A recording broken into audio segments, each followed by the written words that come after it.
Je vais prendre la parole en tant que responsable départemental pour la CGT Santé. Qui mieux que les professionnels eux-mêmes pour dénoncer les conditions déplorables dans lesquelles ils essaient d'assurer leur mission de soignants au quotidien. Pas plus tard qu'hier, je discutais avec une aide-soignante d'un EHPAD public du département. Elle était en pleurs. Elle me racontait que son directeur, faute de moyens, venait d'annoncer à l'ensemble du personnel qu'il devait travailler, je cite, en mode dégradé. Mais qu'est-ce que ça veut dire? C'est un scandale.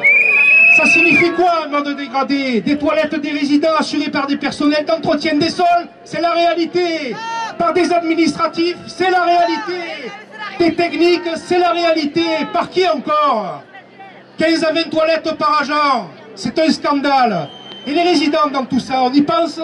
Je m'adresse aux donneurs de leçons, M. Macron et son gouvernement. Vous savez ce que c'est que de s'occuper d'une personne âgée dépendante dont l'âge varie entre 85 et 100 ans? Je vous la pose la question, M. Macron. Ce sont des personnes hyper fragiles, tant sur le plan médical que sur le plan psychologique. Savez-vous combien de temps il est nécessaire pour déshabiller une telle personne quand chaque mouvement est devenu une véritable torture?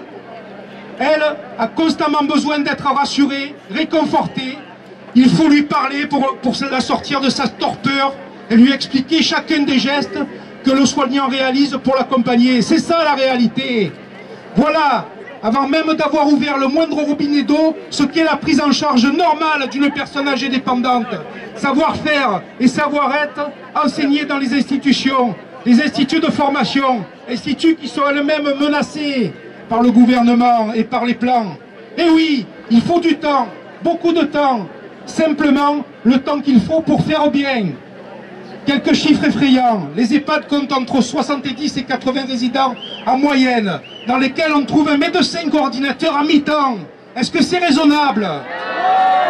Et la nuit, une aide-soignante et une ASH qui entretient les sols pour assurer la permanence et le respect des 80 résidents. Est-ce que c'est normal? Et pas d'infirmières, pas de médecins. Il faut arrêter ça. C'est un véritable scandale, un assassinat pour nos anciens. On ne réglera pas cette inacceptable situation dans les EHPAD sans s'attaquer au nerf du problème, le financement. Aujourd'hui, 60% du financement de la personne âgée dépendante est assuré par le résident et sa famille. Enfants, petits-enfants, tout le monde met la main à la poche, en sachant que la fourchette du coût mensuel entre 2002 et 6 000 €, la camarade l'a très bien dit. Moyenne des pensions retraite, 1 200 €, les copains. 10% par le biais de l'allocation personnalisée d'autonomie est assurée par le conseil départemental et seulement 30% par la sécurité sociale via les ARS. On voit bien que la seule perspective raisonnable est de redonner au merveilleux système qu'est la sécurité sociale les moyens qui étaient initialement les siens.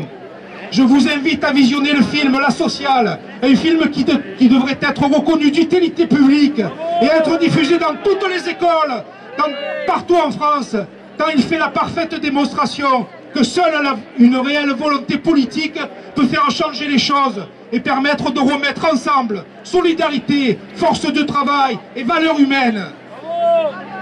Car contrairement aux idées reçues, notre pays a les moyens de rendre à notre système de santé par le biais de la Sécu sa place, c'est-à-dire le meilleur système de protection sociale au monde. Merci à tous et rendez-vous le 22.